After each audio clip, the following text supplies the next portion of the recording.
Hello दोस्तों, welcome back. आज की मूवी 2009 में हुए चाइना के एक इंसिडेंट पे बनी है। मुजरिम अगर नाबालिग हो तो उसे कानून की सजा से राहत मिलती है, भले उसका जुर्म कितना भी संगीन क्यों ना हो।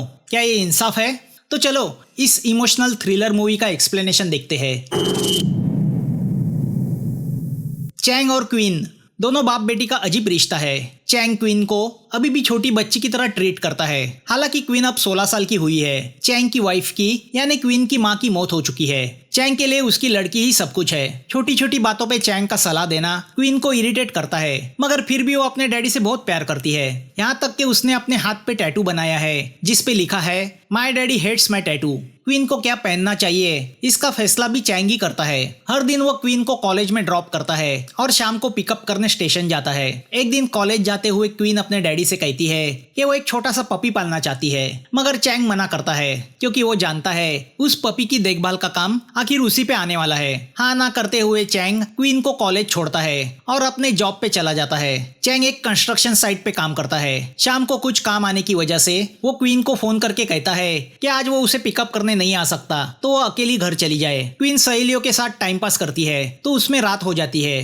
क्वीन स्टेशन से निकल के उस सुनसान रास्ते से अकेली घर की तरफ निकलती है। तभी वो देखती है कि कोई वैन उसका पीछा कर रही है। यहाँ रात को चैंग घर पहुंचता है तो देखता है क्वीन अभी तक घर नहीं आई, जिससे वो टेंशन में आ जाता है। वो क्वीन को कॉल करता है तो फोन स्विच ऑफ आता है। अब परेशान होकर वो क्वीन की सभी सहेलियों को फोन करता है तो पता चलता है क्वीन तो शाम को ही घर निकल गई थी। अब वो कार लेके क्वीन को ढूंढने निकलता है। अगले दिन सुबह नदी में तैरती किसी लड़की की लाश नजर आती है। पुलिस की टीम नदी किनारे पहुंच जाती है, जिनको लीड कर रहा है डिटेक्टिव जोशुआ। नदी किनारे पड़ी लड़की की लाश देख के जोशुआ समझ जाता है कि लड़की को मरे 2 दिन भी नहीं हुए हैं। वो अपने असिस्टेंट मिल्टन से कहता है कि वो मिसिंग लड़कियों की रिपोर्ट चेक करे। जी हाँ, वो लाश क्वीन की ही होती है। चैंग ने क्वीन के मिसिंग की रिपोर्ट लिखवाई थी तो उसे आइडेंटिफिकेशन के लिए बुलाया जाता है। लाश के हाथ पे बनाए टैटू को देखते ही चैंग समझ जाता है कि वो उसकी बेटी क्वीन है। अब चैंग फूट फूट के रोने लगता है। वो क्वीन की लाश को उठा के ये कहते हुए लेके जाने लगता है कि उसे हॉस्पिटल ले जाइए, वो बच जाएगी। जोशुआ के लिए भी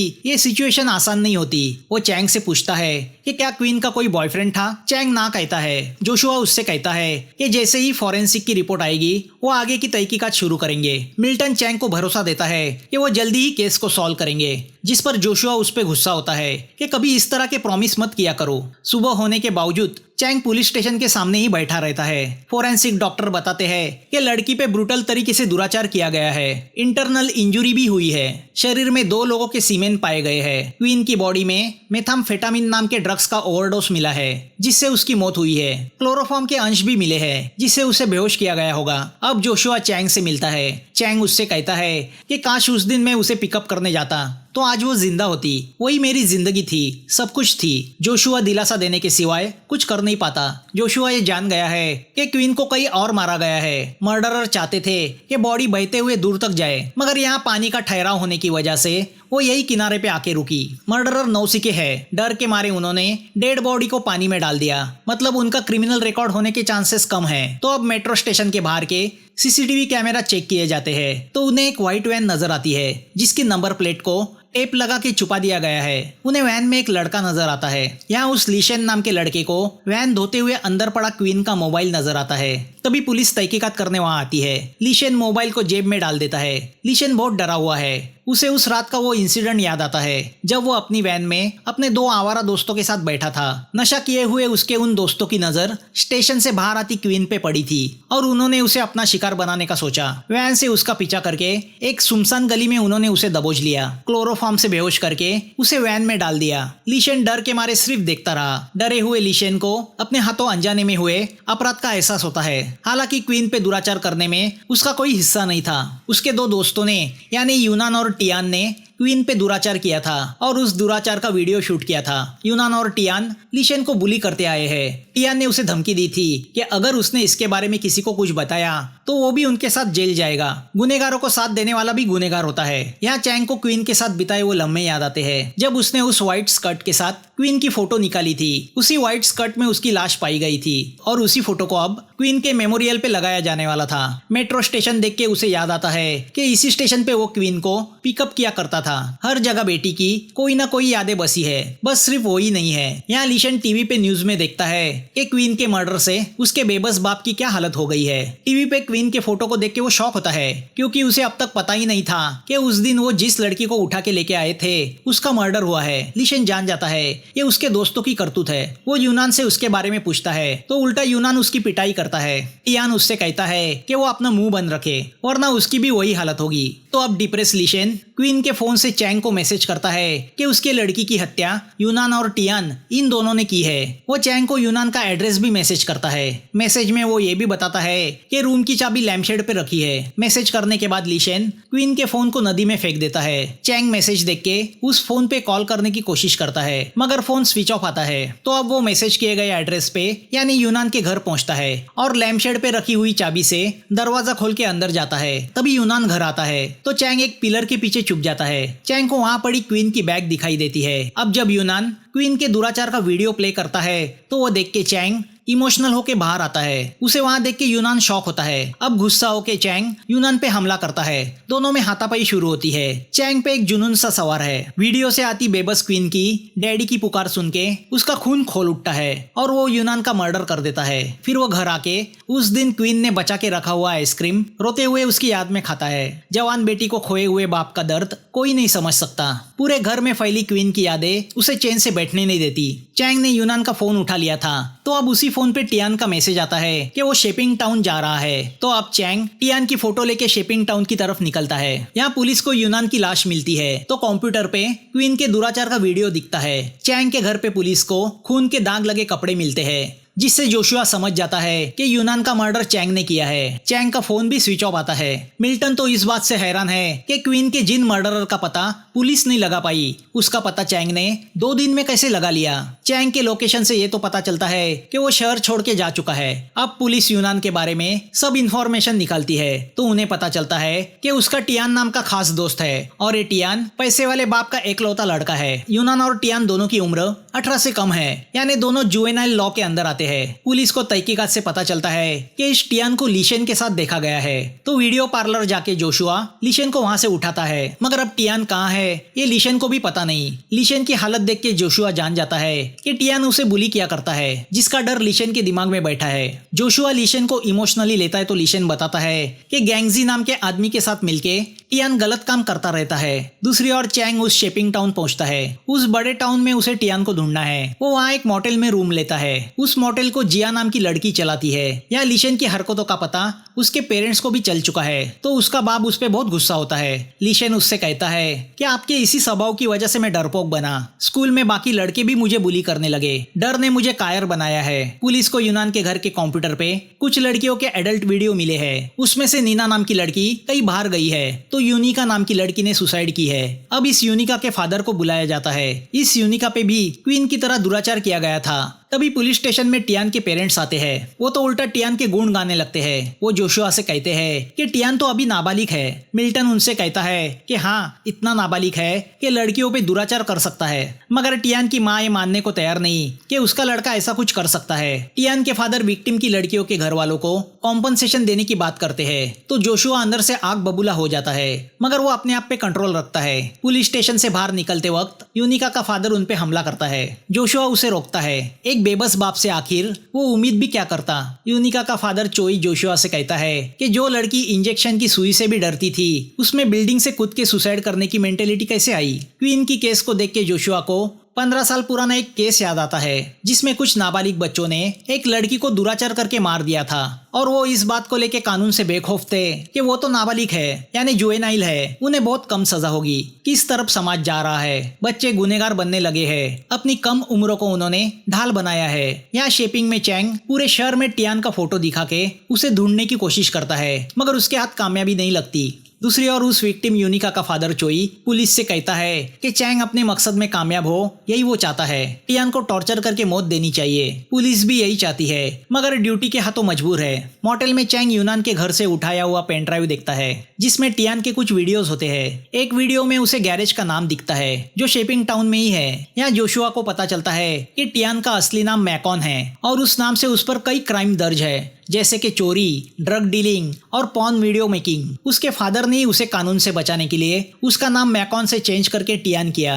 मतलब एक बाप ही अपने बेटे के गुनाहों को बढ़ावा दे रहा है। पुलिस को यह भी पता चलता है कि टियान शेपिंग में गैंगजी नाम के ड्रग डीलर से मिला करता है, जिसका वहाँ गैरेज है। तो पुलिस वहाँ जाने की तैयारी करती है। यहाँ दूसरे दिन चैंग गैंगजी के गैरेज पहुंचता है। वो गैंगजी को टियान का पता पूछता है तो गैंगजी उससे लड़ पड़ता है। दोनों में हाथापाई होती है। तभी चैंग को वहाँ क्वीन की शूट की हुई वीडियो सीडी दिखती है। तो अब वो बौखला के गैंगजी और उसके आदमी पे हमला करता है। गैंगजी चैंग को मारने के लिए शॉटगन निकालता है तो चैंग उससे वो शॉटगन छीन के उसी पे फायर करता है, जिसमें गैंगजी घायल होता है। डर के मारे गैंगजी चैंग को बताता है कि टियान जंगल में वीराना होटल में छुपा है। चैंग शॉटगन लेके वहां से निकलता है। अब पुलिस चैंग के खिलाफ वारंट जारी करती है। न्यूज में चैंग का फोटो देख के मोटेल की ओनर जिया शॉक होती है। वो चैंग के रूम में जाती है। वहाँ चैंग तो नहीं होता, मगर वहाँ पड़े चैंग के लैपटॉप पे वो क्वीन के दुराचार का वीडियो देखती है और उसे चैंग के मकसद का पता चलता है। यहाँ जोशुआ गैंगजी के गैरेज पहुंचता है तो उसे पता चलता है कि वो गैरेज एडल्ट वीडियो बनाने का अड्डा है। टियान लड़कियों के वीडियो शूट करके गैंगजी को बेचा करता है। सीसीटीवी से जोशुआ को ये भी पता चलता है कि चैंग भी इसी शेपिंग टाउन में है। वो समझ जाता है कि पुलिस की नाकामयाबी ने एक बाप को मर्डरर बना दिया है।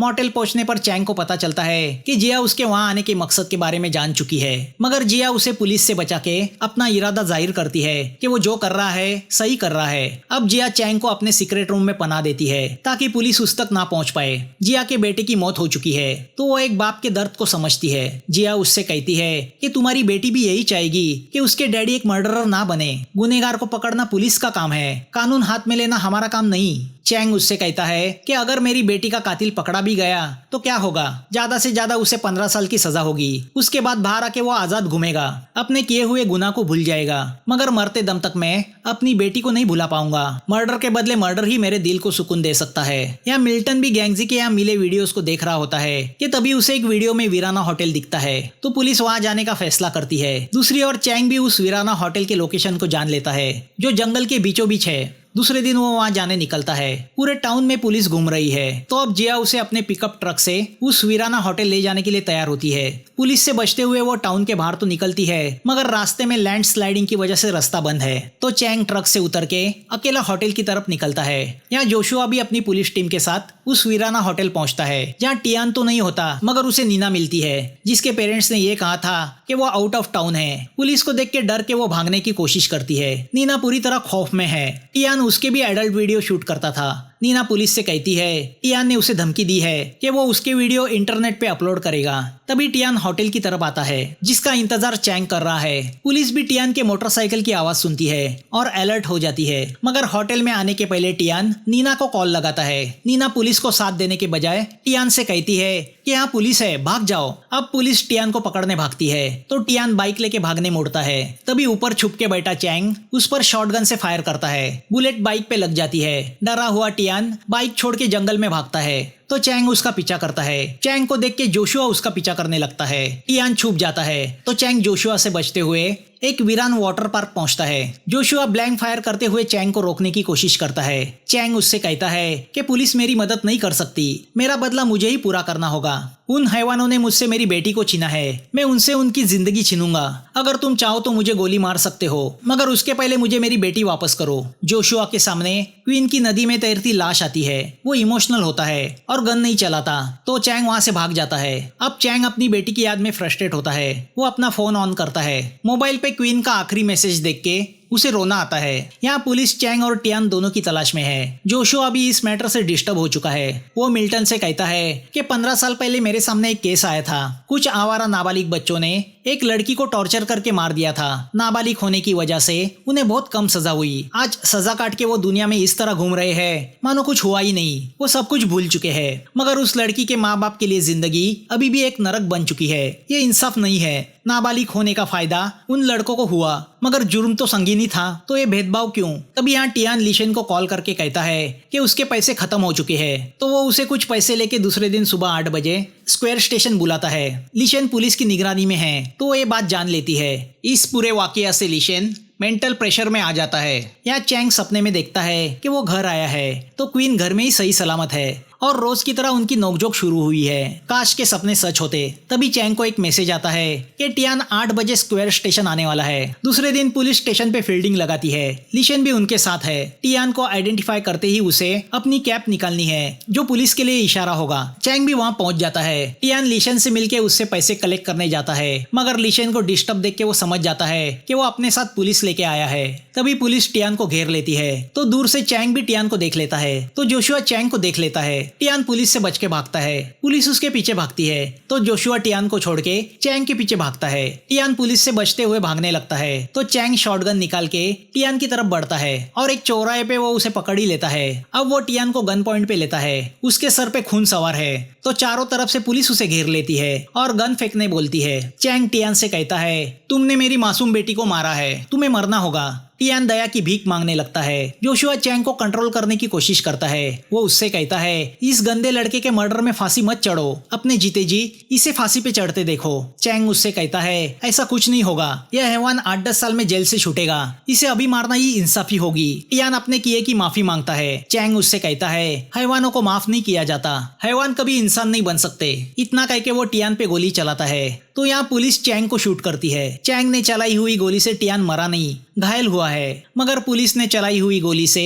चैंग वहीं पे गिर जाता है। मरते हुए भी उसके आंखों के सामने उसकी बेटी होती है। उसके साथ गुजारे हुए लम्हे उसे याद आने लगते हैं। चैंग की लाश को बेबस होके जोशुआ देखते रह जाता है। चैंग के मौत की खबर जिया सुनती है और दुखी होती है। 6 महीने कोर्ट में केस चलता है। जोशुआ चैंग के मेमोरियल जाके उससे वादा करता है कि वो उसके गुनहगारों को सजा दिला के रहेगा। मिल्टन जोशुआ से कहता है कि कोर्ट के फैसले के साथ आज केस खत्म होगा। उस पर जोशुआ उससे कहता है, आज एक टियान पकड़ा गया तो कल दूसरा आएगा। बच्चों की जरूरतें पूरी करना यही माँ बाप का फर्ज नहीं होता, उन्हें अच्छे संस्कार देना ये सबसे बड़ा फर्ज है। अगर ऐसा हुआ तो ये वारदातें कम होगी। कोर्ट नाबालिग होने के ग्राउंड पे टियान को 15 साल की सजा सुनाती है। लीशन को प्रोसिक्यूशन विटनेस की तौर पे सजा से माफ किया जाता है, मगर मेंटल ट्रॉमा की वजह से उसे साइकेट्रिक हॉस्पिटल में एडमिट किया जाता है। लीशन के फादर को 6 महीने की सजा होती है क्योंकि उन्होंने ही मैसेज करके चैंग को टियान का लोकेशन दिया था, ना कि लीशन ने। जिया को 3 महीने की सजा होती है क्योंकि उसने अपने मोटेल में पुलिस को बिना बताए चैंग को छुपाया। इस केस के 10 साल बाद यानी 2019 में चाइना के जुवेनाइल कानून में बदलाव किए जाते हैं और नाबालिग की उम्र 18 से घटा के 12 की जाती है। मूवी के एंड में हमें दिखता है कि उस शाम चैंग क्वीन को पिकअप करने स्टेशन आया है। वो अपने बैग में क्वीन के लिए एक गिफ्ट लाया है जो एक छोटा सा पपी है जिसके लिए उन दोनों में सुबह झगड़ा हुआ था। क्वीन के चेहरे पे खुशी देख के चैंग भी खुश होता है। दोनों प्यार से बातें करते हुए घर की तरफ निकलते हैं।